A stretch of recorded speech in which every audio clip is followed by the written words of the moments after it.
Sai ka zama sele. Wallahi baban mu yana mutuwa. Sai ka zama sele. Wallahi ana raba gadon mu makwa.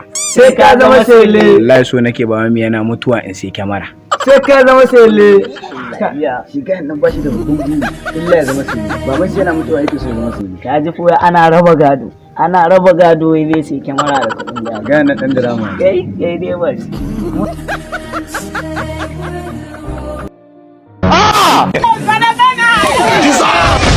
Kai. An gidan fa zai bada ba kira wannan koko. To ta ina zan fara kuma da ni. Halani ne tana mu da kudin ya kamata. Ce na samu wani. To ai ban tawo ma da wani kaka. Kai. An kusa da ni. Amma Allah ya kawo wani. Bari kai dai.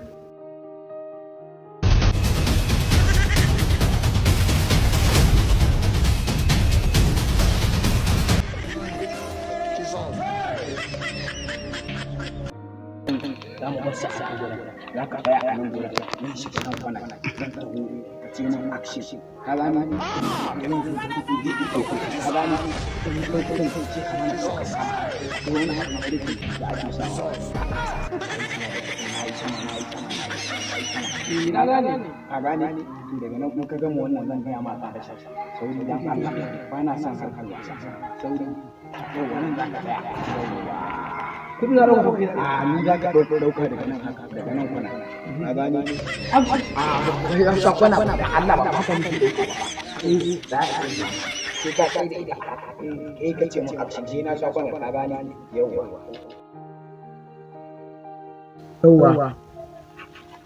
ce ne mun action na shirya fa sauri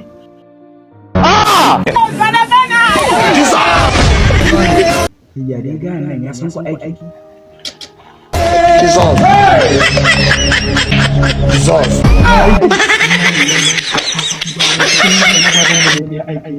Shi ne matsalar mutane da yanzu nake so su zama sai ɗin nan har na fara haɗuwa da yake da irin wannan.